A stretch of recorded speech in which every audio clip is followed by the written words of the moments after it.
авиасейлс дархост намуд ба ҳамаи шумо бирасонем ки тамоми чиптаҳои ҳавопаймоии арзонро ҷамъоварӣ намуданд. муфассал аз ин сомона аз назар гузаронед. нишодбахштарин лаҳзаҳои ҳаётро ин навбат барои якояки шумо эҳдо мекунем. шом ба хайр азизоне ки пайваста бо Азия Плюс ҳастед. меҳрубон зокирӣ ҳастам ва ин навбат меҳмони мо ҳунарманде ки доиман пур энерҷия аст ва дар ҳама ҳолат азизи дили дидаҳост. мухлисон ӯро дӯст медоранд. самимона, содиқона, лоиқона, муҳимтар аз ҳама тоҷикона истиқбол мегирем дар студияи Азия Плюс ситораи тобони эстрада ин навбат Рустам Азимӣ. ташаккури зиёд. Рустамҷон, хуш омадед. Азидор бисёр хуш ҳастед. саломат бошед меҳрубонҷон. ташаккур барои даъват. бисёр хуш аз он шудем ки маро даъват кардед ба ин барнома. дуруд мегӯям ба кулли шунавандагони радиои Азия Плюс, ба кулли тамошобинони ин радио. ҳамеша хонашон обод бошад. зинда бошед. вақте ки ба шумо мегӯянд ки Рустам ту имрӯз дар олами эстрада яктаи зури беҳтарини, вақте ки мегӯянд эстрада дар ҳақиқат ба маънои томаш дар шумо таҷассум ёфта истодааст. пеши назаратон кадом ҳунарманди зур мебиёяд? мегӯед ки не ман не, вай зуртар. дар эстрада бале, қариб ки ҳама ҳунармандоне ки фаъолият мебаранд, мо ки эҷодкор ҳастем, медонем ки мебиёяд якум? Садриддин Наҷмиддин. дигаро ҳама хафа нашаванд, акаҳом ба хоҳаро хоҳиш мекунам. пеш назари ман меояд. моро мебинад. Садриддин моро доима мебинад, пайваста бо ман дӯст ҳастанд, доимо дар иртибот ҳастем. Садриддинҷон дӯстатон медорем. ман як бор дар як маҳфил гуфта буданд ки бисёр армон доштам, бисёр орзу доштам ки дар тоям Садриддин Наҷмиддин омада махсан хизмат кунанд. ин суханро махсан Рустам Азимӣ дар яке аз маҳфилҳо вақте ки нишастем гуфтанд, лекин афсӯс ки насиб нагашт. лекин имрӯз мо бо Садриддин хеле қарин ҳастем, наздик ҳастем, он кас моро медонанд. гуфтанд ҳамин хела орзу доштед? бале, албатта, албатта, ҳама чиз насиб ку. зинда бошед. хоб, тои шумо дар куҷо шудааст? шаҳри Бӯстон, ҳозира Бӯстон, Чкаловск, собиқ Чкаловск. дар чӣ хел муҳит гузашта буд? санъаткорон буданд ё ки не, албатта ман ҳоло санъаткор набудам, рости оғоз кардаги набудам пайроҳаро. хештабор ёру дӯстон, ҳамсинфон. махсусан вақте ки дар саҳна мебароед, ҳаракатҳоятон бисёр пурҷӯш, ҳама дар хуруш меафтад. ин махсус образе ки шумо худатон месозед ё ки махсусан худатон ҳамин ҳолатро надониста мемонед? не, албатта ман фикр мекунам ки аз дастгирии мухлисон, аз ҳамон чӣ мегӯянд, бо забони рӯси авра мегӯянд, ҳамон муҳите ки мухлисон ба мо пешкаш мекунанд, ҳамон чиз шояд маро чунин кунад. рости ман худам бехабар ки ҳамин корое мекунам, бовар кунед. ман дар хона ё дар ягон ҷо нишаста ин чизро тамрин намекунам, машқ намекунам, худаш ба худаш мешавад. баъзан мегӯед ки чӣ ба ман ҳамин корро кардам, мегӯед не чӣ лекин месебад бисёр месебад. хоб, агро махсусан рақсҳои худатонро доред. ин чӣ хел пайдо шуд? идее ки буд? агар ман албатта кадрҳояшро инҷо мегузорам, дӯстон мебинед. махсус дар баъзе сурудҳо группа РА бо Рустам Азимӣ махсусан рақсҳои худашонро доранд ки баробар бо мимикаҳо тақдим медоранд. хоб, ин чӣ хел қаблан хел набудед? ман шуморо медонистам, якбора пайдо шуд. ногаҳонӣ меҳрубонҷон, ногаҳонӣ мо 2022 буд барномаи консерти пешкаш намудем баҳри мухлисоне ки дар шаҳри Хуҷанд қарор доранд, барои меҳмонон, барои мухлисон. хостем ки як чизи навро ворид кунем, як чизи чӣ хел гӯям, ҳаррӯза набошад. ва мо интихоб кардем, ҳамроҳ аҳли гурӯҳ мебинам 7 нафар дар барам, 6 нафар навозанда, дигар бачаҳо дар барам, гуфтем ягон чизи хуб месозем ки мо як тарона пешкаш намудем бо номи Нигора. лозим буд ки дар он ҷо рақс кунем, ягон хел ақаллан як то ҳам ҳаракат бошад, ки ногаҳонӣ бо ҳамин оғоз кардем эра групп, дигар ҳама мерақсиданд, ҳама маҳфилҳо. чаро айнан номи Нигораро инҷо гузоштед? ягон нафар аз гурӯҳи шумо Нигораро дӯст медошт? не, албатта ин ҷо таронаро пеш аз ки мо пешкаш намудем, хостем сабт намоем, Нигорам буд. номи якчанд духтаро? не, Нигорам буд, мисли азизам, ҷонам, Нигорам буд. баъд интихоби роҳбари гурӯҳи мо Буниёҷон гуфтанд биёед ҳамин чизро Нигора мекунем. ман фикр мекунам мо дар васфи духтар тарона намехондем. баъд аз ин дигар Нигора шуд рас. беҳтарин, зур баромадааст. хуб, таи чанд сол аст ки айни ҳол дар саҳна ҳастед? чанд сол шуд, агар ба пас нигоҳ кунед? агар 7 соли расо шуд. 7 ساله که 15 روز 16 روز گذشت از 7 سال. دقیقه و ثانیه باش که خب شما هنرمندی هستید که بسیار زحمت کشیده هستید، دشواری‌های زندگی رو دیده، با تلاش و جهد خودتون این گروه رو بنیاد کرده هستید. مثلا گروه بچه‌هایی که در گروه شما هستند از هر منطقه هستند. مثلا بسیاری گروه‌ها می‌خواهند که اکا اوکا خودشون باشن یا همسیف یا محله یا همون گروه باشن. در شما دشوار نبود این گروه رو ساختن؟ در اول البته دشوار بود مهربان جان. در اول این همه هر یک بچه‌ای که شما امروز در برای ما می‌بینید، این آرزوی من بود که من گروه خود رو داشته باشم، من ثبتگاه خود رو داشته باشم، من یک جایی که تمرین میکنیم همراه اهل گروه خودم باشد، ما با اونها مشق کنیم، با اونها پیشروی کنیم. و تا اون که من گروه تشکیل نکردم و بچه‌ها رو دریافت نکردم، حتی فکرم نبود که من با معرکه روم یا یگان سرود خونم. من گفتم اول گروه تشکیل میکنم، بچه‌ها که مصلحت میکنم. نمیدونم در دلم بود که این کار میشود، آرزو داشتم و شکرانه که البته کمی دشوار بود در اول، ولی بعد که ما یک شدیم و اولین برنامه کنسرت رو سال 2017 پیشکش کردیم، دیگر نه خودی از اکا دادرم خوبتر زندگی کردیم. بهترین مثال تاریخ ثابت ساخته است که در همین زمان صاحب استقلالی گروه‌های زیادی بودند که فعالیت می‌کردند در میدان صنعت، لیکن اکثریت آنها پاره شده رفتند. نو گپی جنگی هر خیلی حالت. در شما هم همین هست؟ نه البته یگان کس جنگی شده بود یگان بار میشود حالت‌هایی که میدونید برادر از برادر شده کماندی که کار نمی‌کنه. نه این خیلی چیز نشده است، عموما نشده است. جنگ میشود که یگان کسی اون خطا که میکند، مثلا فرقت جان بنیاد رو جنگ میکند، بنیاد فرقت رو با من یگان تا این درجه نشده است، شکر. خب رستم عظیمی حاضره از رستم عظیمی پیشینه چی فرق دارد؟ مثلا چه فرقیت رو در خودتون میبینید وقتی به آینه می‌نگرید؟ از آغاز تا این جانب اولش جمعی 20 کیلو من نمیدونم خیلی ارگانیسم باشد، جمع 20 کیلو ما سال 2017 اگر آغاز کنیم. دومینش فهمش نسبت ایجاد تماما دیگر شد استوده است. زور بود البته، باز دیگرتر شد دوست است. باز چه میگم می آموزیم از این روز دیگر شد. البته وقتی که استادی تو کی میگن کی رو نمبر میکنید شما؟ اولی استادم پدرم هستن. پدرم در خانه شکروف عظیم کریم ویچکیم خفه نشود. پدر جانم بودم، بسیار در کودک بودم، یاد دارم 5 ساله 6 ساله بودم، می نواختن با رباب ترانه میخوندن. بهترین. خب حاضر یگان کس شما رو بیند، من دیروز صورت شما رو به یک نفر نشان دادم، دوستم از بدخشان بود، یک نفر دیگر از ازبکستان اومده بود. من گفتم همین نفر نامشون رستم عظیمی، به فکر شما چند ساله؟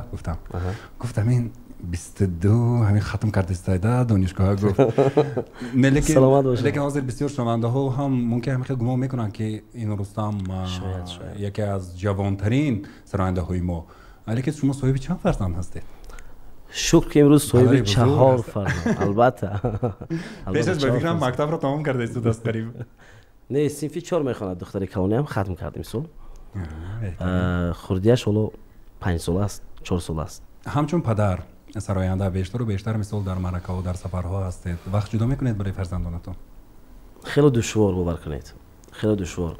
البته حرکت میکنم حدی امکان که اقلا یک ماه به یک بار همراهشون نشینم صحبت کنم، چه هستم که وقتی کلان جدا کرده و با یگان سیر و گشت بردن و قریب که وقت نمیوبم. فقط در ماه شریف رمضان البته امکان دارم میبرمشون با همین. یگان بار با مجلس پدر و مادر رفته؟ نه البته. راهی مکتب فرزندتون رو میدونید؟ میدونم لیکن مجلس نرفته. من فقط خودم سوال میدم چی مرا دعوت نمیکنه یگان بار؟ نه پدر و مادر مادرش میرود، مادرم میروند، پدرم حالا جوان هستند میروند. همسری صنعتکار باید چه خیلی باشد؟ من شما غلطیدید، خستید، درست شدید، هر خیلی حالتا از هم اساس باید که یک صنعتکاری جوانی که نه اولاده داشته استعداد است، شما چه باید که درک کند اون نیت و اون آرزو، اون چیزی که نقشه که در پیش میگذارد صنعتکار، باید که همسرش درک کند، باید داند که حالت‌های هر خیلی شده موندنش ممکن در خود صحنه. با یگان من در مو چه میگن با این دختر تو در کلیپ ترون نوار گرفته شدیتون، نقش آفریدیتون، همسر شما رشک نمیکنه، باید رشک نکند، باید که فهمد که صنعتکار است. و در جواب باید که صنعتکار نیز با خواسته های همسرش جوابگوی باشد. من فکر میکنم باید رشک نکنه، باید که در اوایل شما جنجال نیست وابسته به اینا؟ عموما نیست. عموما برعکس میگه دخترای خوشرویی برید سیام کنید، نماز برید، چی با این خیلی میکنید، رقصای خوشرویی بیارید رقص کنن، کنسرتتون زیر شد یا کلیپتون زیر شود. از این لحاظ من شکرگزار هستم خداوند، مشکلی نیست. سلامت باشید. خسته شده ساعت‌های 2-3 شب و خانه می‌دارید. فرزندانتون خب بعضن شما رو نمی‌بینن. مثلا میگن نمی‌بینن. هست مهربان جان، ما اگر شنوندگان شما خودتون با خبر هستید، با خبر باشن، ما از سنه 7 می تا سنه 12 می در شهر خوجند برنامه کنسرتی داشتیم. ما پیش از برنامه کنسرتی قریب که 3 ماه هم در معرکه ها هستیم و قریب که 3 ماه آماده دیدیم. رسو 45 روز ما قریب که خانه نمی رفتیم، فقط در سبتگاه، در تمرینگاه مشق میکردیم همه روزه. از این لحاظ حالت ها بسیار میشن که من میبینم نصف شب صبح بر وقت ساعت 10-11 از خواب میخیزم. من صنعتکارم خیلی میخیزم. فرزندام الکی در باغچه کودکانه. از این لحاظ میشه مشکل است. البته مشکل است. به هر حال حیاتی صنعتکار، نانی صنعت را خوردم، در این راه قدم زدم، دشمنی ها هست، بدبینی ها هست، حتی تو به سحر و جادو ها. چه مشکل است. مثلا رو 70 شده؟ نمیخواد حالت بود؟ رو صنعتکار شدم از که گفت زدن نمیخواید نمیخواد حالت. میشود البته، بسیار میشود. میدونید با خلق، بین خلق بودن، یعنی صحنه میبرید مثلا شما رو 500,000 نفر نگاه میکند، میشود یکان خطاگی تکنیکی عموما در صنعتکار یا یکان سرودی که شما ثبت میکنید اون چیزی که شما میخواستید همون صفتش هم خیلی نمیشه، میخواست که شما نمیشود، همه میشه روی 70 میشه، مبارک همه چیزش پکی. من خیلی میخواستم، باید من خیلی میشد، خیلی نصیب. از من یک گپ رو بگم به شما، کیفیتتون باوری دارم که از سطح هم میگذرد.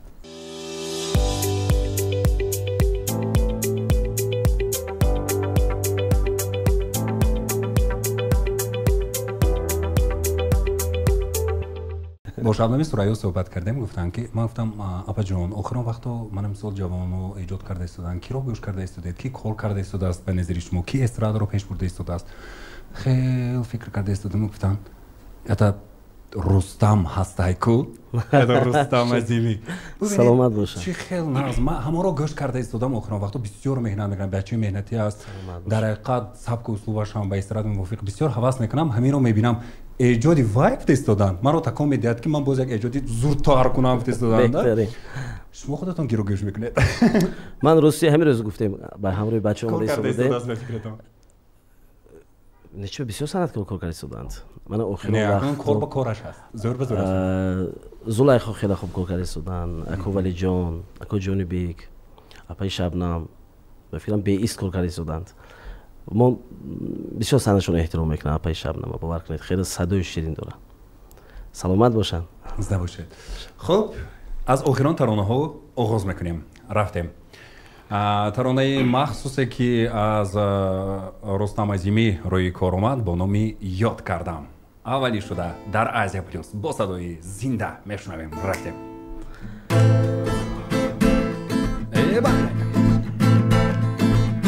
ورق ورق بروی ره خاطره ها افتادن، خاطره را از دست کی ها دادن، خاطره ها در چشمی من بالاتر از جانی منم، اما به پیش چشمی تو حرف و هجای سادن. پاکیزه از شبنم بیا خلافی غم بیا، مثل باران از آسمان ها نم بیا. یادت کردم ای جان، و یادت عبادت کردم ای جان، اگرچه از یادت مرا بردی با این همه عادت کردم ای جان. یادت کردم ای جان، و یادت عبادت کردم ای جان، اگرچه از یادت مرا بردی با این همه عادت کردم ای جان. ای جونه سلامت باشه. Рустам Азимов дигар хел. Садо дигар хел шуда истодааст. Рӯз аз рӯз, сол аз сол. Вау. Бени, аҷоиб. Хеле зебо дар ҳақиқат. Меҳмонҷон, ман медонам шумо аввалин ки ман ба радиои хато накунам дунё буд ё диёр буд? Бале, бале, дунё. Дунё буд, шаҳри Истаравшан рафтагӣ будам. Дар ёд доред ҳамаш. Воқан чӣ хеле мо оғоз кардем. Аз ин лиҳоз ташаккур. лекин аз аввал мухлисо амин шумо намедонам дар хонашон орухона монда ҷамъ карда будам. Медонам чӣ вало ҳафтаҳо, моҳҳо не наравед пага боз то аз дар як рӯз 4 та тои гузарондаги одам да фикр кунед. Албатта, буд ҳолатон. Шукр. Хоб. Концерти охирон бисёр ба дараҷаи олӣ гузашт. Ҳамон фантазияе ки махсусан дар ороиши саҳна истифода мебаред, ман киё киди кор мекунед шумо? аввалаш ман 7 нафаре ки дар бари ман ҳастанд. аз ҳамин оғози мана аллакай ба барномаи консертӣ гузашт. барномаи консертии 2025 ма аллакай нақшаҳо ҳаст, пешниҳодҳо ҳаст аз тарафи бачаҳо. ва ҳамчун коргардон мо бо Акмалҷон Восидӣ кор мекунем. ҳамчун тими DCD филм наворҳо мегиранд, клиптанаҳо рӯи кор мегиранд Акмалҷон Восидӣ. ва бисёр идеяҳои хуб дорад, бисёр нигоҳи дигар дорад ба саҳнагузорӣ, ба умуман сохтани саҳна бо Акмалҷон аслан кор мекунем. ва дигар худ пешниҳод мекунем, меҷӯем, бисёр мехоҳем як чизи ҳадди имконе ки дорем дар ватан, як чизи хуб кунем, як чизи навгонӣ кунем.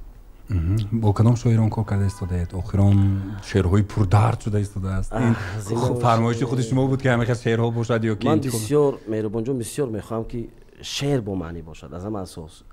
чунки моро ҳам кӯдак гӯш мекунанд, ҳам бузург гӯш мекунанд. бояд ки насиҳат бошад, шояд суханҳои аз тоҷикӣ берун набошад, махсусан забони ширини тоҷикӣ берун набошад. ман бисёр дӯст медорам умуман классикони форсу тоҷик. хеле як дунёе ҳаст ки ягон дунёи чунин шоирҳо надоранд, чунин нависандаҳо надорад ба мисли шоироне ки мо дорем. ва ҳозир айни ҳол бо устоди азиз устод Озарахш хеле ҳамкории зич дорем. бо акои азизамон акои Орзуҷон Исоев бисёр ҳамкори зич дорем. як-ду таронаамро Эҳсони Аъзамиён нависаги ҳастанд.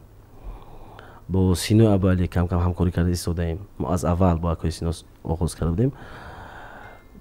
бо ҳамин шоирон ва бисёре аз ҳаракат мекунам ки аз классикон истифода барам ҳадди имкон, чунки дар қолаби оҳанг ҷойгир шавад. аз ин лиҳоз кор карда истодем бо шоирони имрӯз, устодони азиз. ҷавонони мо махсусан рақс карда истодан. ман эътибор додам, гуфтам ҳамин ғазали ҳилолӣ аст. ғазали ҳилолиро махсусан Рустам Азимӣ ончунон дар эстрада ворид карданд ки ҳама рақс карда истодааст. лекин худи ғазалро хонанду махсусан вая ба тарзи шашмақом хонанд, на ҳама кас қабул карда метавонад. лекин инро ҳам тонистан накунад. ин истеъдод аст, ин ҳунар аст. ман рости хона багида як хато накунам то 100 китоб дорам дар васфи ғазалу шеърҳо. ягон оҳанг месозад, Фурқаҷон месозад ё Бунёҷон месозад. ман ҳамон китобҳо якта ба якта варақа мекобам, ҳамин 2 рӯз, 3 рӯз, 5 рӯз, 7 рӯз мекобам ки ман ба вазни оҳанг ҳамиҳо ман дар ҳамин ҷо шояд меёбам гуфта. ва хушбахтона якта таронаи имшабро мо дар он ҷо дархост кардем. боз аз ба пеши устод Озарахш пешниҳод намудем ки устод як бор бинед, агар шумо розӣ бошед ман мехонам. устод иҷоза додан, сароидем. беҳтарин. ман қаблан ҳам дар мусоҳибаҳоямон ба шумо гуфта будам ки дар байни санъаткорон мисол шумо як донишу малакаи худатонро доред ва доно ҳастед дар сухан гуфтан. чӣ гуфтанатонро дар кадом маврид медонед. лекин имрӯз саволи ман ҳамин гуна аст ки яъне ки шумо дар интихоби шеърҳо, дар интихоби матнҳо бештару бештар эътибори ҷиддӣ медиҳед ва воқеан ҳам дар ҳама ҳолат як нафаре ҳастед ки гӯё ки номзади илми филология бошед, аз филология хуб огоҳ бошед. ман санъатро ҳам хуб дарк мекунед. акнун савол ҳамин гуна ҳаст ки охирон вақт кадом суруд шуморо ғамгин кард ки бемаънӣ буд? натарсида гуфтан гиред шумо аллакай ба дараҷаи устодӣ расида истодаед. не, ман намегӯям меҳрубонҷон. не кадом афсус кадом маш ғамгин кард? ман фаҳмидам. аз ман хафа нашаванд. ман шояд фаҳма нафаҳма мегӯям. не ман аз санъаткор як чиз мегӯям ки охирон вақтҳо ба фикрам 2 сол мешавад аз ҷумҳурии Ӯзбекистон таронаҳо мехонанд бо забони тоҷикӣ. من میگم که به همین سینه همین کورد میزنن که وقتی که تاجیکی رو خطا میخونند یکم دومش معنی سرود معناش چی گفت اصلا نمیدونم 4 کلمه گرفته با هم پیوست کرده سرودها میخونن از جمهوری ازبکستان همسایه. خب من میفهمم زبان ما رو نمیدونم باید آموزم. مثلا ما یک ترانه با زبان ازبک خوندیم و پیش یک دو شاعر رفتیم و 4-5 دوستانی که زبان ازبک میدونن دعوت کردیم گوش کردیم که یک گنجش من خطا نکنم با بی معنا نباشد اون کس رو لعنت نکند. و من از همین چیز کم در رو 70 بسیار شده ایستادم آخرین وقتو که از جمهوری همسایه ما خطا میخونن، خیلی خطا میخونن. اگر من خواهش میکردم که کی باید این چیز رو فرهنگ باشد اگر نگاه کنن به این چیز ایراد گیرن خیلی خوب میشد. زبان ما خیلی شیرین است و وزنین هم نیست، خوندنش قین هم نیست، سخنهایش دشوار هم نیست. از این لحاظ بسیار میخواستم که به همین چیز کم اهمیت جدی دهند. زبان شیرین تاجیکی فارسی است اینقدر بزرگا داریم نباید زبان ما رو اخی گرفته چیز تئوری بیاد در اونجا گذاشته خوندنشون. من از همین چیز رو افتاده شدم. ولی از صنعتکاری خودمون چه قریب که همه تاجیک هستن فرهنگ خوب دارن بچه‌ها یا دخترها خوب کار کردن. نمیگم راستی. من فهمیدم کی رو گفتید شما. من شرط میگم مثلا شما یلدوز عثمانووا و ملیک رو در نظر داشتید. درستم؟ و استادی بزرگ. و یک از استادی بزرگ من نمیدونم و در مصاحبه مثلا همینجا آماده بودن گفت که چی همین ملیک پیشنهاد کرد من خوندم.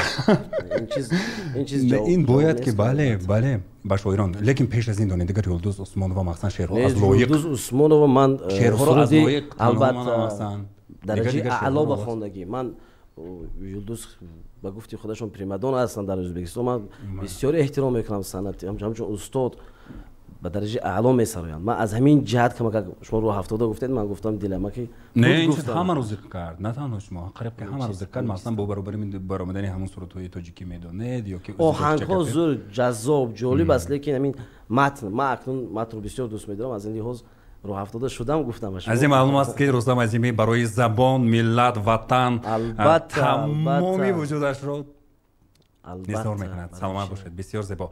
خب باز از ترانه‌های دیگر گوش میکنیم مخصوصا از ترانه‌های پرشوقی که هم پرشوق بود لیکن هم بسیار غمگینانه بود. آخرین ترانه‌هاتون برای چی قدر غمگینانه شده است؟ موسیقی من از بچه‌ها یک ترانه میخونم من همراه فرقت جان غمگینانه نیست. یک تا شما گوش میکنید هم غمگینانه نشد. امشب دل من کباب یارا چشمی سیاحت کرش مبارا. امشب دل من کباب یارا چشمی سیاحت کرش مبارا. آه بکشم چو دود اسپر بر هم بزند درد و بلا را. آه بکشم چو دود اسپر بر هم بزند درد و بلا را. هی به خبرک از دل من برگردون نگر حالی ما را. آرام دلم محبتی توست با چشم مبارکت بیارا. امشب دل من کباب یارا چشمان سیاد کشتم آرا. اسپند و براش من کنم دود تا دور کنم درد و بلا را. اسپند و براش من کنم دود تا دور کنم درد و بلا را. اسپند دود کنم برای شنوندگان رادیو از چشم نرسد میره که چشم نرسد. خدا نگهبان شما باشه. سلامت باشه. خب در همین سرود هم کباب شده ایستاده ده. همین چی بالای داره یا از نام عاشق شده گید یا کیمچی رو فینال کته شده. هر روز خوشبختانه من بسیار خوشبخت از اون هستم که همین خداوند نصیب من دانست همین کسب بدم. ولی دشواری ها دارد، پستی های خیلی زیاد دارد. تا صحنه برآمدن تا روی که مردم ما رو میبینن زیری آینه نیلگونشون تا اونجا برآمدن ماها و حتی سالها فکر میکنی موی سر سفید میشد که یگون چیزی خطا نکنی خوب خونی یا صحنه برای که یگون سخنی خطا گفتن نمانی آدمی زاد است. با گفتی بزرگان شیری خام خورده یگون چیز گفتنش ممکن این چیز بشه. به هر حال من بسیار شکرگزار هستم. یک نمیدونم بسیار خود ما رو دوست می‌داشت از خدا و شکر. سلامت باشید. زنده باشید. سلامت باشید. از دیده خوب بمونید. اینجا اسم پیام های یک باری شده ایستادن. السلام علیکم اکی بهروبان، سلامت باشید. مهمانی برنامه رستم عظیمی رو خوش آمدید میگم. صدایشون رو شده بسیار خوشحال شده ایستادیم. مبارک باشد لحظه‌های نشاطبخش زندگی به همه شنونده‌های از پلیوس. رستم عظیمی چخلی که گفته در حقیقت در استرادا مقام خاصه خود رو دارن. همیشه به پیش اکجان ترانه پنجره رو هم میخونید گفتن. تشکر زیاد، سلامت باشید. بهترین. خب دیگر شما از مهربانمون.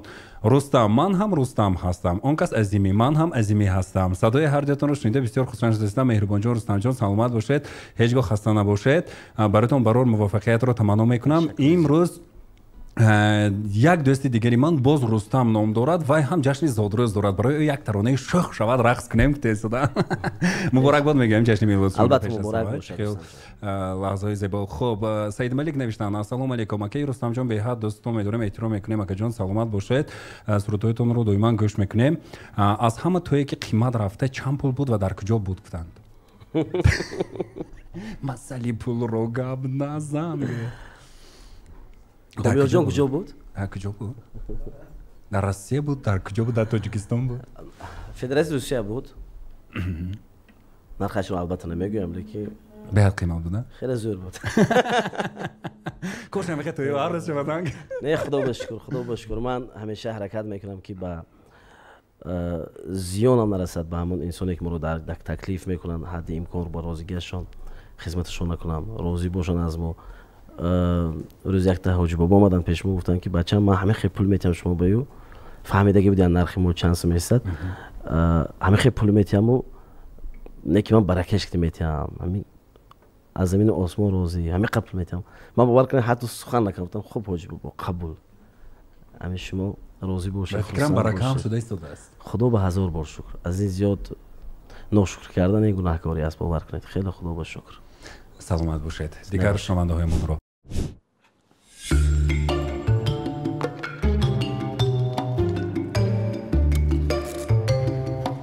واه چقدر بامزه. نوری زلال. واه کودکی هایم به یادم رسید. با کودکانی شماری توصیه میدم از میوه های خوش‌طعم تاجیکستان نوری زلال بنوشید. لایلا نوشتن السلام علیکم رستم عظیمی رو با جان و دلم دوست می‌دارم. سلامت باشید. خیلی خیلی خیلی خیلی راحت برده ایستاده. ما دوگانه هستیم. برای دوگانه ها جان دوستان رو خوانند گفتند. دوستان رو خوب شده است. خوب شده است. خب البته میخونیم یک ترانه ها رو میخونیم. دیگر شمانده از مهربانمون شکرانه نوشتم اکی رستم جان به حرمت میکنیم. اکی جان سلامت باشید، خوش آمدید. بعد دوشنبه نازنین به حد سرودها رو زور میخونید. اکا درباره دخترها چرا نمیخونید؟ نام من رو یک بار استفاده برده خونید. نام من مهینه است. سلامت باشن. مهینه نوشتن. سلامت باشید. خب سونیا نوشتن السلام علیکم بیر اگرو بهترین رستم سلامت باشید. دشمنو تاج سر خطا نوشتید. شنونده عزیز خطا نوشتید. دشمنو زیر پا دوستا تاج سر باشند همیشه به پیش چشم نرسد. اکا جان در خب من یک نفر معیوب هستم. سروغه شما رو چه اکنون مسئله که ارتباط یعنی با شما میخوان که یک بار صحبت کنند و همه خیلی من البته رقمشون رو به شما می نویسم. شما در ایزی دلی دیده البته زنگ میزنه رستم جان صحبت میکنه. چرا نه؟ بهترین از همین یک تحفه نیابیچنی میگن که مثلا معده چه بود یا که یک چیزی کلون بود از حد زیاد به شما تقدیم کردید و شما رو در حیرت گذاشت بود از دلیل مخلصان. سال 2018 بود برنامه کنسرتی در کمال خوجانی داشتیم. از شما گفتید همون نفر که معیوب یک خواهرمو نمیدونم در درونی همون دفتر یک چندین ورق بود خطا نکنم یک 20 ورق باشد. می خیلی دفتر خودی کتاب بارین کردگی عکسای من هر یک عکس به زیرش نام ترانه ها نوشته در نسبتی من سخن ها کردگی از معلوم که از قلب از دل فراموش نمیشود همین حالت که از دست همه خیلی انسان گرفتم. همین ندادم اول دیدم که دفتر تام خیلی یگون صورتی من بالاش بودگیست. اگر رو نویس که صورتی بچه ها در خانه ایسو است در جای کتاب دانم همین چیز برای من فراموش نمیشود. خیلی کوچک بود لیکن و ممکن وای خیلی زیاد زحمت کشید در البته برای من بزرگترین چیز فنات میگن که مخصوصا در حقیقت به نهایت مثال لحظه بود که با استانه شما اومدن برای دیداربینی شما و گفتن که اکاجان به پول خدمت کنید. البته میشود، بسیار میشود. رفتید؟ رفتیم. برای چی نه؟ خطا نکنم 2 یا 3 تا رفتیم در همین سال گذشته بود. البته رفتیم. در امیر رو کی شما رو فریب کرده است؟ روی سند؟ در روی سند. من بسیار میدونم شما آدمی دستکشود هم غمخوار هستید. بس خانواده مخلصانتون البته باور میکنید میره. البته من میگم باید سریخی زور. یادم رسانده میره مجا رحمت. 2018 بود یا 17 بود راستی نمیدونم یا 19 بود پیش از همین بیماری ها بود. نه 2017 بود. یک نفر از شهر اصفهان آمدند. گفتن که این داماد تو عروس گفتن داماد گفتن اگر من خطا کنم یادم میرسونی تو نه پدر و مادرش گفت هم گبز نمیتونن هم شنوایی ندارن. برای من خیلی غمگین ترین چیز بود که این خود چه خیلی زندگی میکنن چه خیلی فرزند توی کلی سودن. گفت که چند سو میتیم گفت که همین 3000 میتیم شما مو اصفهان خیلی دور تو خیلی سوکم خیلی راه کیلومتر دیگه رفتیم میریم همه کسا تیاری خیسیم رفتیم و یک نمود با دبدبه ماشین اومد است.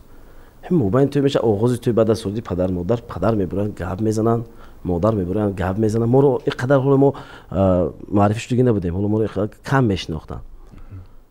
پدر و مادر گاب زدن. یک برنده گفت که یک کافی بلند به خاطر پدر و مادر داماد خیلی یک مردمی دورنده گوششون میشنود زبانشون گبز نمیتونن. بعد فهمیم که همون آدمی که ما رو با اون برنامه تکلیف کرده است قریب که 7-8 برابر از ما زیاد مبلغ گرفته که دست خودش.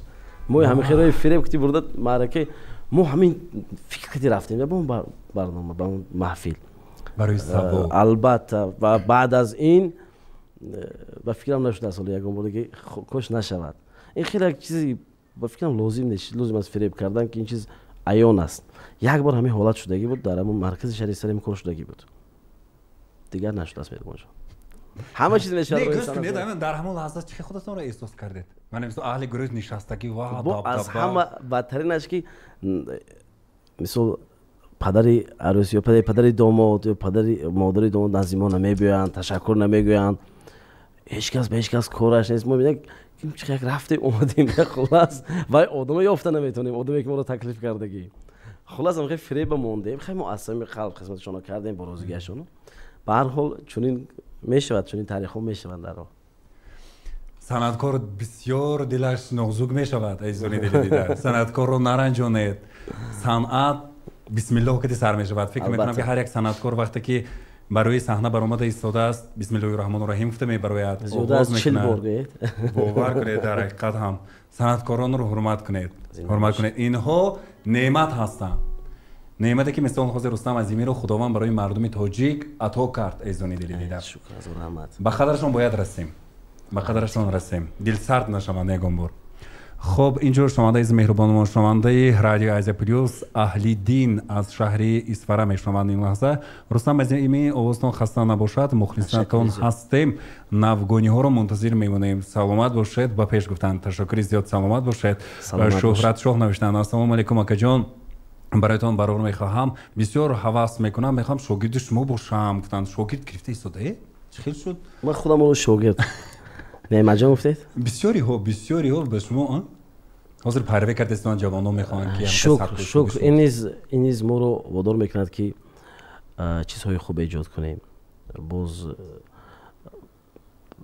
با بالا نگاه کنیم چیزی خوب کنیم که تا همون کودکایی که جوانایی که به ما در حقیقت می نویسن خیلی بسیار می نویسن اکو با من چه یاردم کنید من میخوام مثل شما سرنده شوم شاگرد گیرید ما خود خیلی شاگرد هستیم. با فکرم حالا وقت است کم کار کنیم میبینیم نصیب. سلامت باشه تشکر زیاد خب رفتیم ترانه‌های در خسته مخصن دوستان پنجره اینجا باز چوپان دختر رفتیم پدر هم دوستان راز دلم را شنوه های های های حرف دم ساز دلم را شنوه ساز و آواز من از مهر شماست ساز و آواز دلم را شنوه دوستان صدقه دیدار شما این همه دولت بیدار شما ثروتی روی زمین به قیمت پیش یک لحظه گفتار شما ای دوستان عمری روان میگذرد به خبر دور و زمان میگذرد شاد باشیم و به قدرش برسیم این نصیبی گذران میگذرد این نصیبی گذران میگذرد سلامت باشه دوستان سلامت باشن رستم دوستم سلامت باشه پنجره رفتیم عجیبیم رفتیم پنجره را بروی من میبندی مثل کی از غمهای من خرسندی این دل هنوز به تو ناله دارد بگو چرا به حال من میخندی این دل که لحظه لحظه میشمارد فردا اگر یادی تو را بیارد پیوسته میگویم به خلقی عالم آن بی وفا انصاف هم ندارم من از خدا دارم التماس باران غم بروی ما نبارد بگو با یار ناسپاس هی بدون زندگی معنا ندارد من از خدا دارم التماس باران غم بروی ما نبارد بگو با یار ناسپاس هی بدون زندگی معنا ندارد چپان دختر رفتیم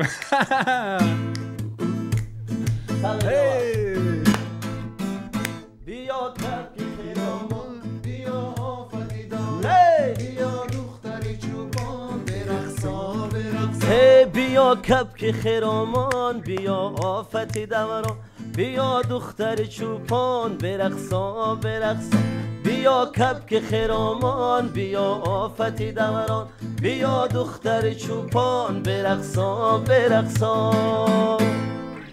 سر بلند باشه دیگاین سلامت باشه تشکر زیاد بسیار زیبا در حقیقت خب اینجا شمانده از مهربانمان صالح بانو نوشتن السلام علیکم رستم جان پسرم صدایش رو شنیده بسیار خرسند شدم در توی نبیره من بوده بسیار دوستت می‌دارم ترانه مادر رو بخوان گفتن در آواز صدقه نوشتن سلامت باشه تشکر زیاد البته باز در ادامه ترانه مادر رو میخونیم ایزان اینجا امید جان نوشتن السلام علیکم اکی رستم جان صدایتان خسته نباشد اکا جان بهترین خب از شما مهارت اکتوری خوب هم میبراید با اهل گروهتان بسیار کلیپ هایی که نواربرداری میکنید به درجه عالی است سمیاد اکا جان با کیو کار میکنید گفتن خب سری شما رو دونستم میخوام بابت اکتوری نه مخصوصا کلیپ تهیه کردن و با نواربرداری کردن با بسیار شخص کار میکنم با اکمل جان واسیدی اعظم اساس ما در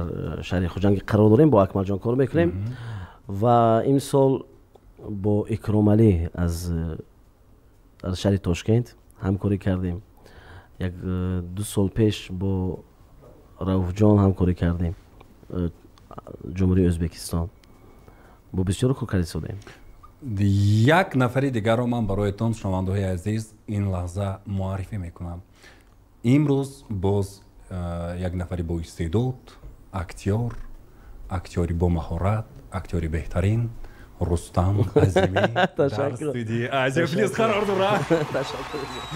Ман ролҳои шуморо дидаги ҳастам дар саҳна, нақшҳои шуморо дидаги ҳастам. Ин қадар академӣ мехонед шумо дар он саҳнаҳо. Чӣ хел овоз марғуладор. Ташаккур. Шумо яке аз ба фикрам бобати Камоли Хуҷандӣ мо дар Камоли Хуҷандӣ бале. Шумо бехабар ҳастед ки ман дар театри Пушкини шаҳри Александр Сергеевич Пушкини шаҳри Бӯстон қариб ки 3 сол актёри театр шуда кор кардаги ҳастам. Дар фестивали ҷумҳуриявӣ Парасту иштирок кардаги ҳастам. Актёр. Якта хонед академӣ аз ҳамон ролҳоятон як бор. Ох, ёдам биёда. Аҷоиб хонак ҳастед, чунки ман жанри академиро ҳам бисёр дӯст медорам. Каме габи академӣ нест, каме хай монанд аст албатта.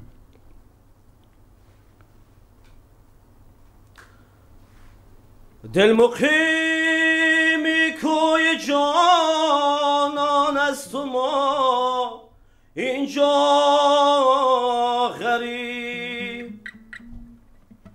چون کند بیچاره مسکین تنی تنها غریب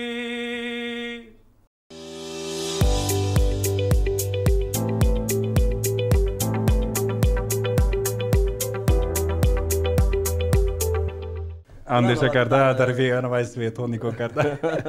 дар намоишномаи шоири классикии форситоҷик Камоли Хуҷандӣ баромад кардаги будем, даъват кардаги будем ки шумо ҳамроҳи боз дусаи ҳунармандони беҳтарин баромад кардаги будем.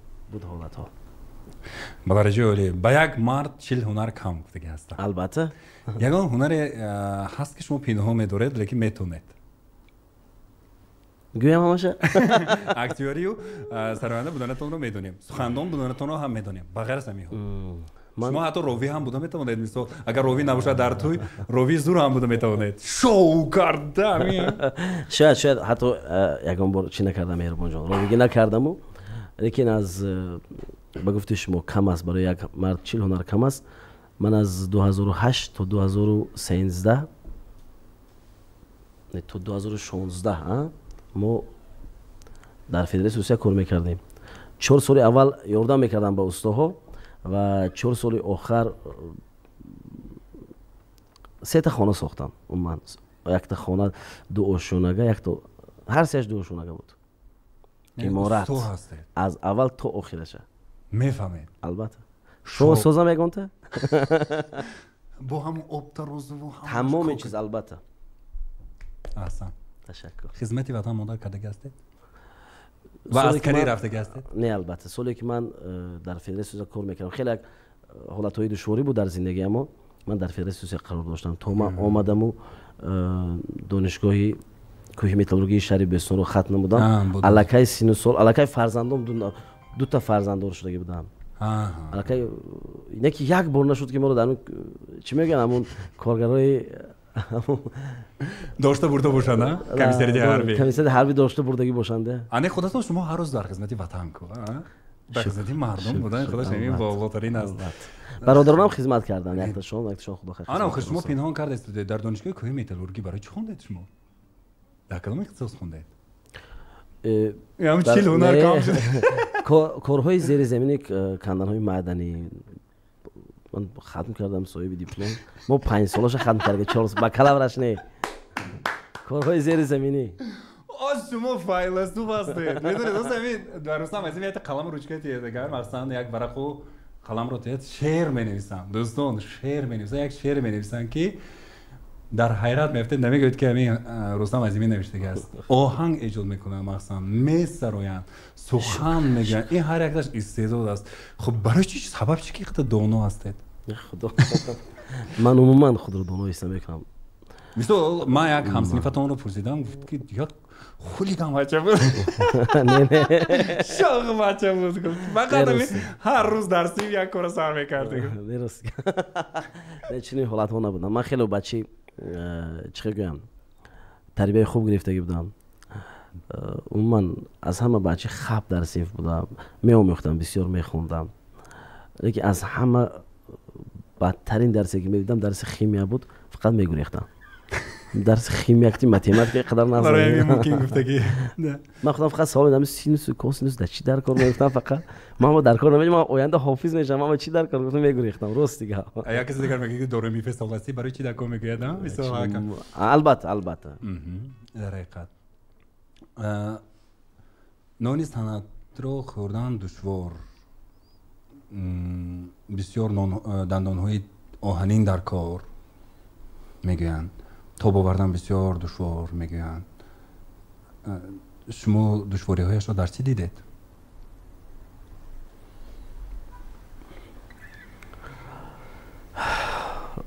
البته مهنت کردن یا ایجاد کردن، شب روز خواب نرفتن، برای من این،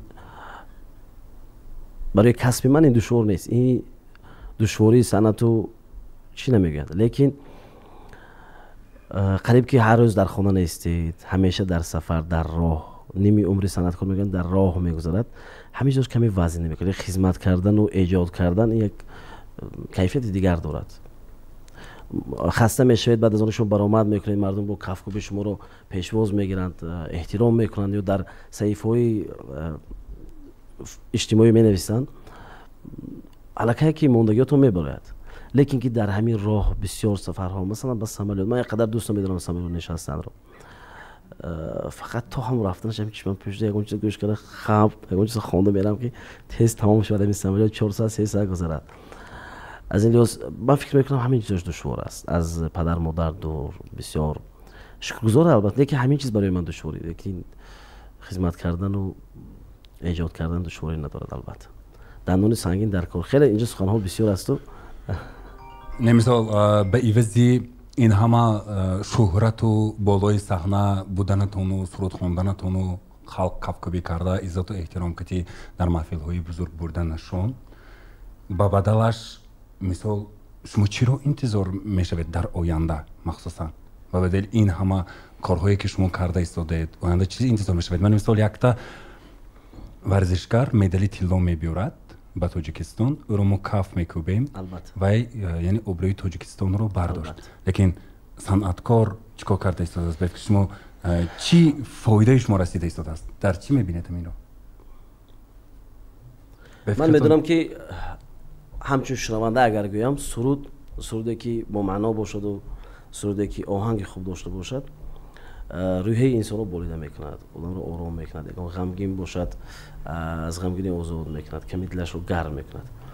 و دومین از همه اساس خیلی شما گفتید که ورزشکار اون مدالی میگیرد، ورزشکار تکنولوژی صنعتی ها چیز میسازد.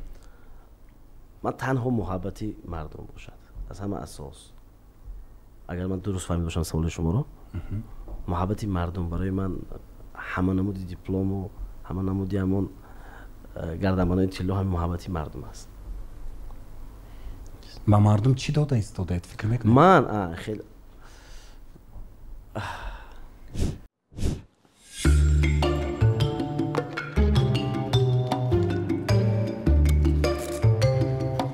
واه چقدر بامزه! نوری زلال، واه کودکی هایم به یادم رسید. با کودکانی شما نیز توصیه میدم از میوه‌های خوش‌طعم تاجیکستان نوری زلال بنوشید. شاید وقتشون رو خوش میکنم، شاید از غصه زندگی کمی هم باشد دورشون میکنم. قلبایی که ناآرام هستن شاید آرام میگردن.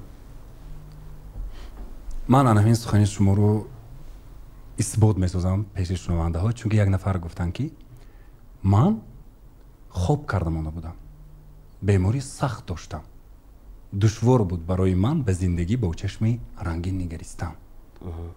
سرودی من و کاغذ قلم رستم عظیمی من رو دوباره به پای آورده است، به پای روان. شکر، بسیار میشنوم. من برای همین هم این سوال رو دادم. رستم زنده باشید. بسیار فهمیدید؟ بسیار درست سیاستمدار سرودی شما رو گوش کرده ملهم یافته ایستاده است.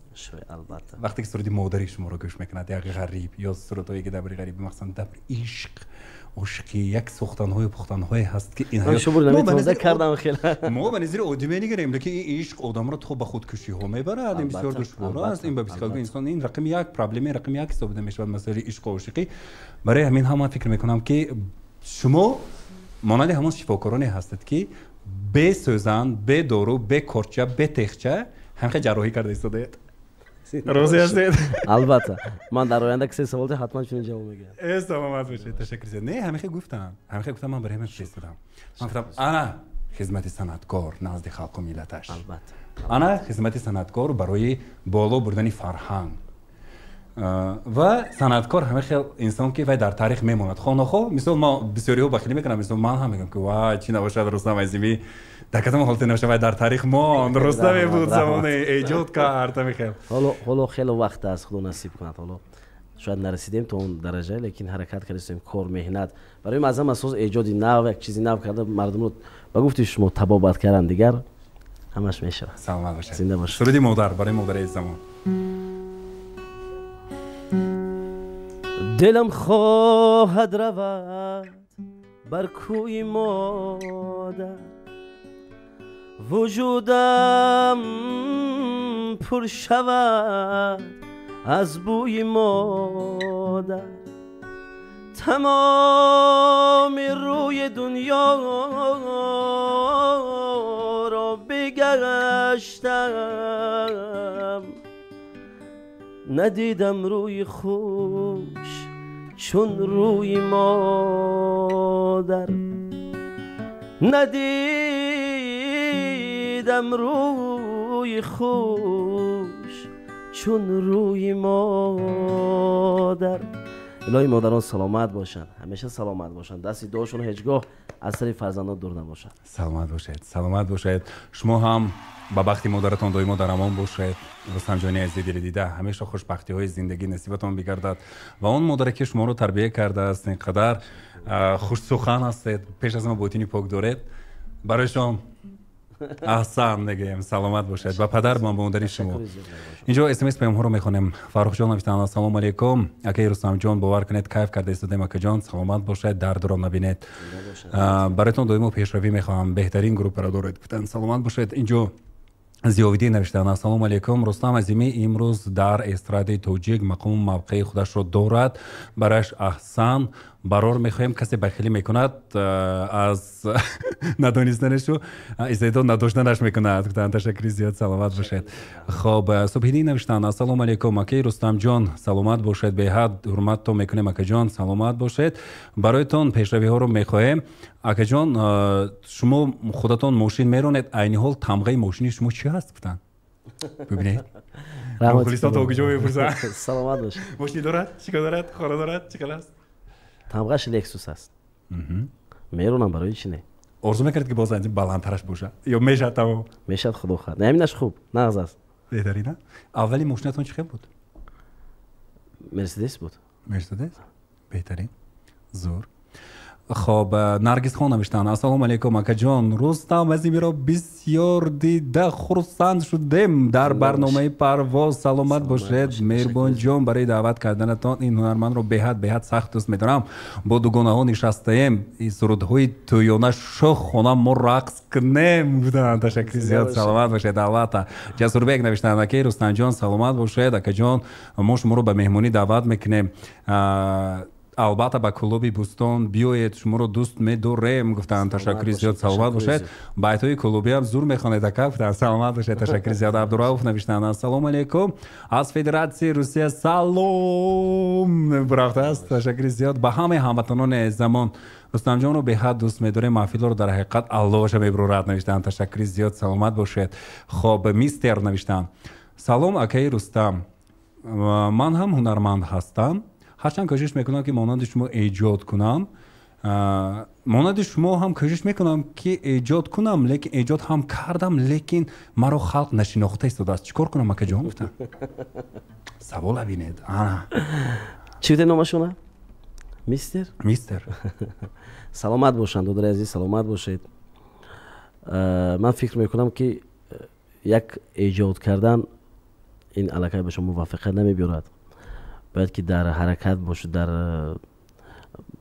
ба радиоҳо ба телевизионҳо муроҷиат кунед то дастгирӣ кунанд, ба шабакаҳои интернетӣ зиёдтар чизи хуб бошад. ҳатман имрӯз озод аст, саҳнаи ҳунар дар умуман рӯи замин озод аст. аз ин лиҳоз бояд ки дар шабакаҳои иҷтимоӣ пахш намоянд, пешкаш намоянд, ба мардум пешкаш намоянд ва албатта агар ният бошад, орзу бошад, ҳаракат бошад, ба мақсад мерасанд. саломат бошед.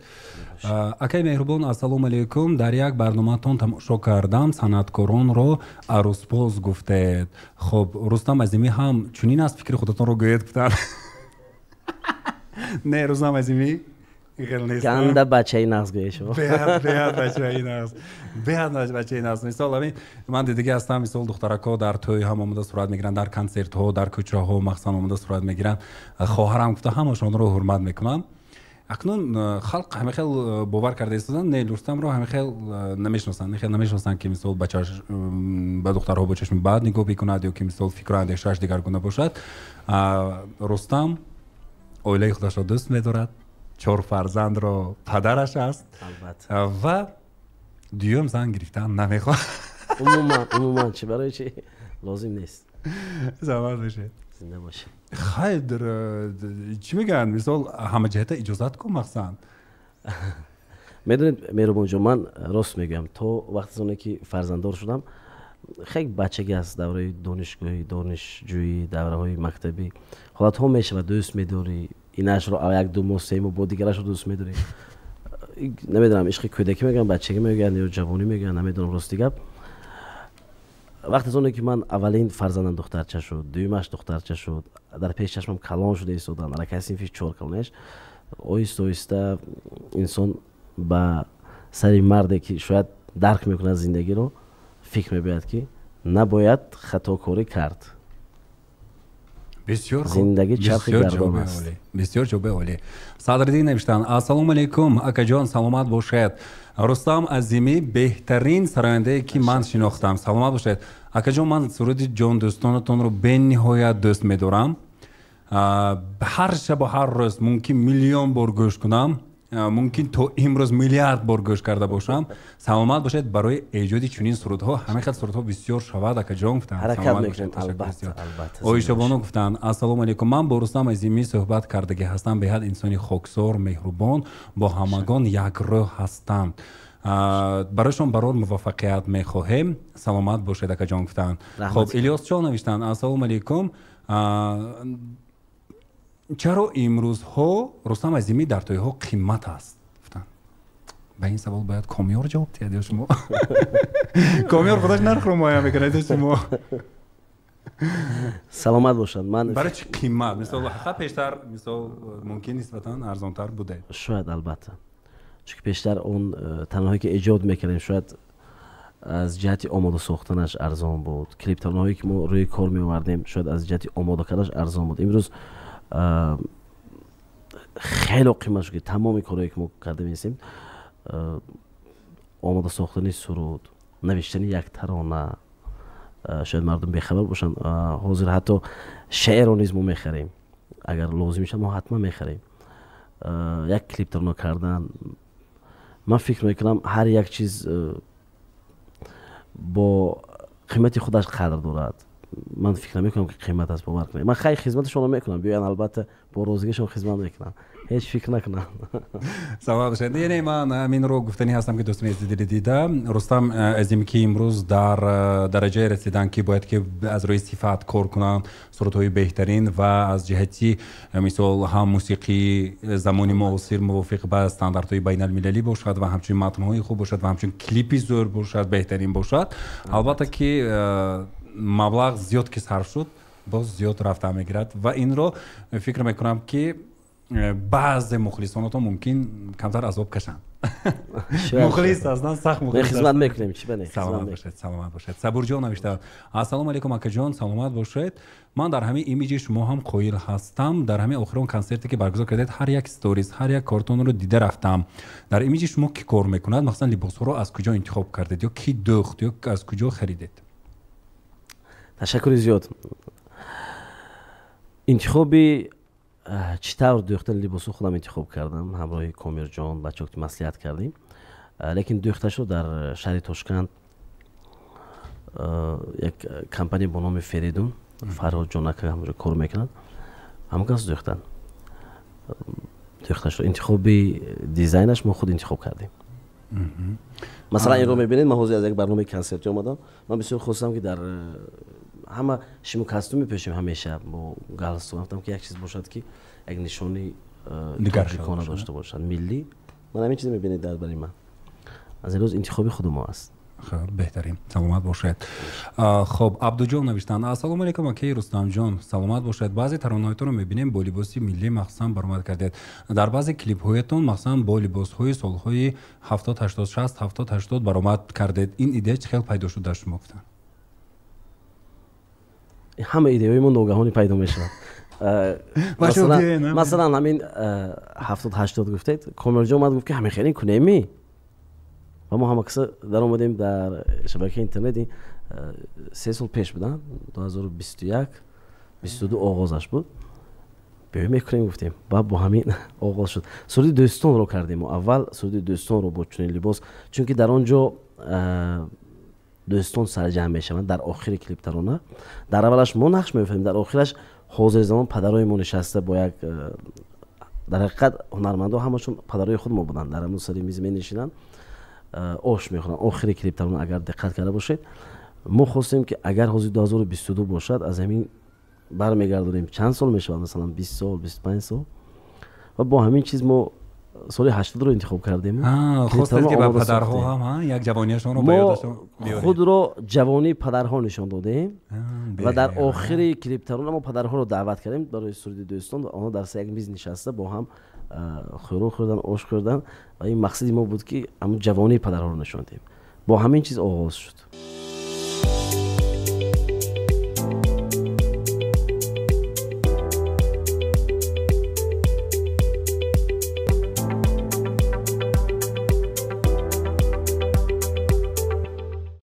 سلامت باشید. تشکر زیاد. فاطمه بانو نوشتن السلام علیکم اکی مهربان رستم عظیمی رو شنیده بسیار خرسند شدیم شاد شدیم. من مخصوص از همین شهر دوشنبه اصلا از قرغان تپه هستم برای کنسرت رستم جان رفتم. من توسط دیگر کس گلدسته رو فرستادم البته قبول کردن رحمت لیکن خودم بسیار شرمگین هستم. مخلصان رستم در دوشنبه هم خیلی زیاد هستند. در دوشنبه بسیار میخواستیم که یک کنسرت کلان باشگاه خودش رو برگزار نماید بهترین میشود. امروز رستم رو تمام تاجیکستان میشناسند و دوست میدارند. من بسیار میخوام که دوشنبه رو از یادش نبرورد کنن. تشکر خواهر عزیز. من بسیار میندار هستم که شما از دوشنبه گذشته البته به برنامه کنسرتی ما اومده. تشکر زیاد خواهر عزیز. و دیگران از اونایی که همینطور از سمرقند از دیگر شهرها اومدن تشکر میگویم. و برای سوالشون من بسیار میخوام که در شهر دوشنبه خودی پگاه برنامه کنسرت داشته باشم. راست گپ. لیکن من میدونید بسیار میخوام که با یک چیزی تماما نو بیایم. من همون چیز رو جستجو کرده ایستادم همراه اهل گروهی که ما البته میوییم به نزدیکی ها میوییم با اعلان ها و با ترانه های نو با ترانه های جذاب میوییم با یک برنامه‌ای که خیلی رنگین نیت داره میبینیم. ما همین چیز با آماده شده میبینیم. من بسیار میخوام که دوشنبه برای من یک امتحانی بزرگ است برای صنعتم. بسیار میخوام که یک چیزی فراموش نشونده رو برای مخلصان برای هموطنان پیشکش کنم. سلامت باشه. تشکر زیاد. بهروز شمانده ما از ما نوشتن السلام علیکم اکی رستم جان سلامت باشید. باری شده است که با یگان سراینده ناگپی شده باشید یا گپاتون گریخته باشد گفتند. خب با سراینده ها سنت کنه نه البته نشده. نه. تشکر زیاد. سلامت باشید. اکی رستم جان بسیار میخواستم درباره پدر جانم یک سرود خوانید. شما رو گوش کرده ایستادند دعا کرده ایستادند. پدر جانم بیمار هستند. تمنا میکنم که عمرکشان دراز باشد. صدای شما بسیار پسند آمد. برای پدر جانم یک تا تقدیم کنید گفتند. تشکر زیاد. سلامت باشید. سربلند باشن. اگر اجازه باشه مهربان جان میخوانم یک. مرحبا. بسیار خوب است. خورشیدی تابان یافتم در سایه دستی پدر بختی درخشان یافتم در سایه دستی پدر در کوچه باغی زندگی در دل چراغی زندگی پیوندی ایمان یافتم در سایه دستی پدر. هم قسمتی شام و سحر، هم صحبتی شمس و قمر. من حرفی قرآن یافتم در سایه دستی پدر. من حرفی قرآن یافتم در سایه دستی پدر. چه خیلی خوش رو برآمده است، چه خیلی زور برآمده است. باور کنید سلامت باشم پدری عزیز، خدا الهیم شفا دهد همه پدران با در سر ما امین سایه‌بان باشند، دعاگوی باشند، سربلند باشند پدران عزیز ما. سلامت باشید. اینجا شنونده از مهربان ما نوشتند ابوبکر السلام علیکم، رستم عظیمی اصلا از کجا هستم؟ میگفتند سلامت باشید، مرحمت. همسایه ابو عبدالله جعفر رودکی. من از دهه خیلی بزرگ از خیلی بزرگان رو برای وطنی ما تولید کرده است. دهه بزرگی ما دهه نکناد نام دارد. دهه استاد فیض الله انصاری، استاد عبید رجب، شرافدین رستموف نویسنده خیلی زبانشناس از دهه نکناد. همسایه دیواری استاد رودکی 5 رود و رستم عظیمی. شکر، زنده باشه. سلامت باشید. بسیار می خنده های عجیب دارید. ذوق جوانی میگم که ذوق مخصوصا حیات رو در تبسم شما میبینم مخصوصا. رحمتی که مهربان. زنده باشید. الهی همیشه تنتون درد رو نبیند، غم رو کم رو نبینید. سلامت باشید. خب اینجا اگر که اسمس ها زیاد وارد شده است درخواست هم خیلی زیاد، بیاد مخصوصا چند ترانه های شوق و جذابتون رو به شکلی واو تا اینکه رقص کنیم گفته بودن. مخصوصا اینجا دخترها التماس خونه هم گفته استادم و فکرم یک جای نشستگی هستن. خب تقدیم می‌داریم. مرحمت ایزونی دیده کمپوزیسی مخصوص شوق و جذاب رستم عظیمی نوبت در آزیا پلوس رفتیم. تو بیا رازی مرا گوش کن، غم دنیا را فراموش کن. بنشین کنارم یار به قرارم، هوسی بوس از لبهای شکربار تو دارم. اوه دل دیوانه بهرت بخانه، جان منی جانان منی. ای دل دیوانه صبر ندارد درد منی، درمان منی، جان منی. منو کاغذ و قلم زیر علم و تو نامه نوشته زیلم. منو کاغذ و قلم زیر علم و تو نامه نوشته زیلم. زره زدی تو تیغی ستم، نامی تو خط زدم من زدیلم. زره زدی تو تیغی ستم، نامی تو خط زدم من زیدی. دانه دانه دانه دانه دانه دانه دانه دل برم یک دانه یارم دل برم. دانه دل برم یک دانه یارم دل برم. دانه دل برم یک دانه یارم دل برم. دانه دل برم یک دانه یارم دل برم. گل تناز منو ماهی یگانه دل برم. پرواز منو شعر و ترانه دل برم. دانه دانه هی دانه شیشتا بودم نیمی شب یه تقی دروازه شد. آمدن های تو یاد آمد، خمارم تازه شد. روی گندم داری و چشمان جادو نازنی، میکشی آخر مرا با تقی ابرو نازنین. روی گندم داری و چشمان جادو نازنین، میکشی آخر مرا با تقی ابرو نازنین. مریم گل ما مریم، جان و دل ما مریم. مریم گل ما مریم، جان و دل ما مریم. زلفانی تار تارت داغی دل ما مریم. زلفانی تار تارت داغی دل ما مریم. تشکر رستم عظیمی جو کامیار باشد که واو بگوید. سلامت باشید. دوستان عزیز دل دیده مهمون شو برنامه پرواز ستاره استرادی تاجیک هنرمند پر انرژی هنرمند خوش صدا رستم عظیمی واقعا هم این دم رستم جان محتاب شومی امروزای ما بودن و محیط ما رو باز هم عالم افروز گردونیدن. سلامت باشید. خب مقصد هدف زندگی تا همین نقطه باشد برای شاید نفره گوید که من همه قدر شوم شد همین رستم عظیمی برین شوم شد همین رستم عظیمی برین مشهور شوم همش این رستم خیلی ایجاد کنم هم خیلی کنسرتاتی هم خیلی در خدمت مردم باشم شد گفتنش ممکن یگان نفر لیکن ممکن شما هم روز همین روزها رو آرزو کرده بودید هم خیلی میگفتید که هم خیلی باشد هم خیلی ایجاد کنم هم خیلی باشم. زندگی به آرزو شیرین نبود. زندگی به آرزو شیرین نبود. زندگی رو آرزو شیرین نبود. شما روزی که چشم بیدار میکنیم چشم وا میکنیم که زندگی کنیم و آرزو میکنیم. من باور دارم همه انسان ها آرزو میکنن نوبسته از حالت زندگیشون نوبسته از مقامی که دارن در زندگی آرزو میکنن. از این لحاظ همه این چیزها مهربان جان آرزو بود. وقت از اونه که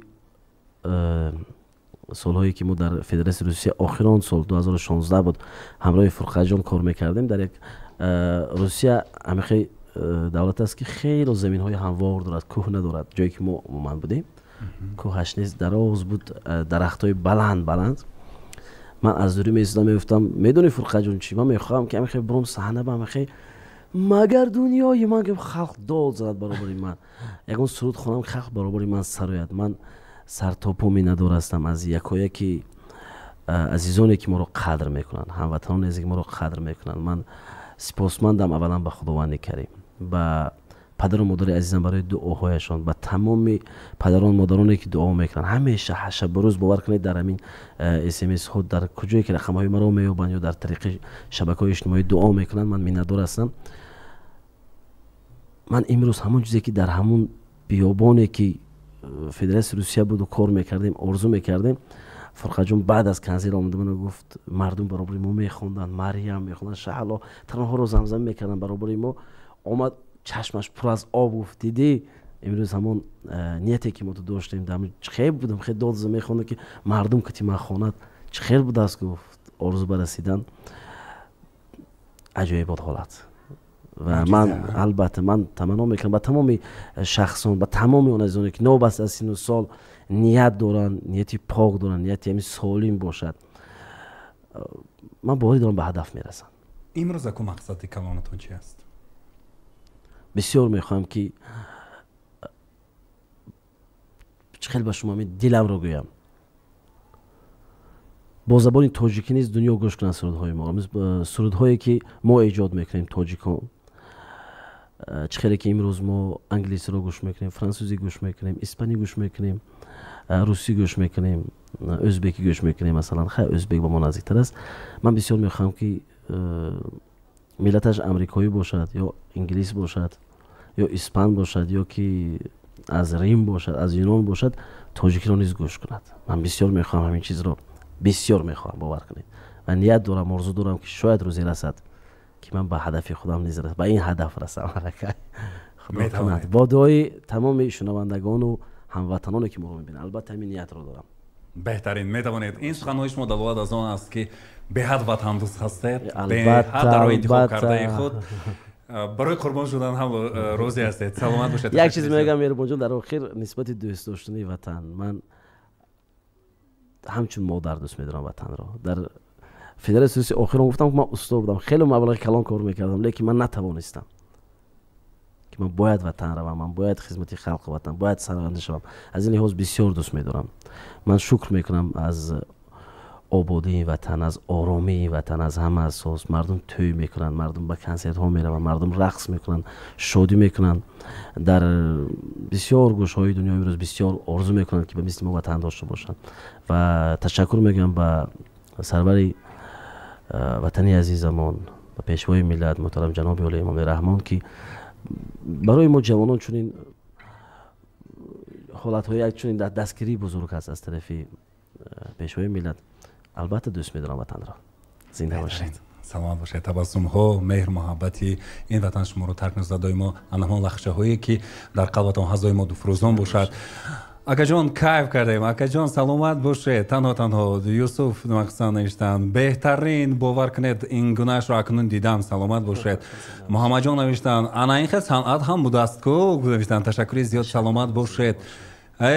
بودای کو نوشتن سلامت باشید. تشکری زیاد. سلامت باشید. خب کافکوبی ها روان کردن مقصد شوریک. سلامت باشید. اینجا سرویدی نوشتن سلام علیکم از 5 هستم رستم باور کن بوری اول تو رو شنیده ایستادم کیف کردم دوستم زنده باشید با دوستان یک جای برایت پیشروی میخوایم بچهای تاجیک زنده باشید تشکر زیاد سلامت باشید سروجیدی نوشتن سلام با کجون زمان برار موفقیت ها میخوایم صنعتشون در حقیقت به درجه عالی بوده است هیچگاه خسته نباشند گفتن پرینه ماه نوشتن السلام علیکم رستم جان به حد دوستت میداریم محبت ما خیلی زیاد است بد همون بسیار یک حاضر یک سخنی عجیب گفتید مگر دنیای من دامش رو از شما میشنویم بعدا انجام میبود این سرود رو میخونیم یک سرود شوخی دیگر مخصوصا در پسش همراه میکنیم بعدا برنامه با همین انجام خیر خوش میکنیم دوستان رفتیم مگر دنیای من دنیای غم بود مگر حرف دلم بهر تو کم بود بده ای ناسزا بار جوابم تمامی کردیم بهر تو کم بود بده ای ناسزا بار جوابم تمامی کردیم بهر تو کم بود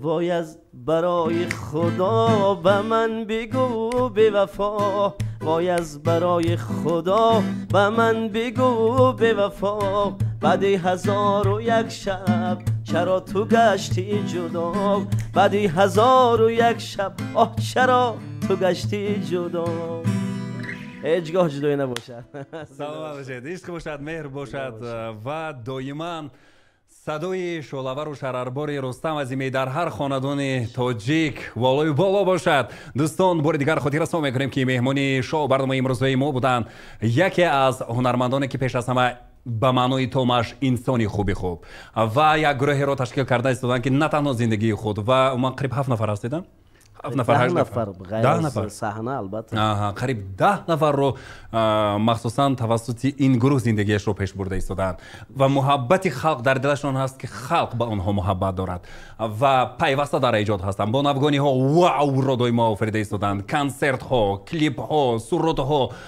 عموما صنعتکاری اصیل هستند صدای خود رو دارند به هیچ کس تقلید نمیکنند مخصوصا همین خیلی گوش میکنن میگن نه رستم این رستم عظیمی بود ایزانی دلی دیدم باری دیگر خوش آمدید میگیم رستم جان و اهلی گروپ رو به استودیو از پلیوس از دیدارتان بسیار شاد گردیدیم دوستان بلندتر میکنیم رستم عظیمی مثل رویت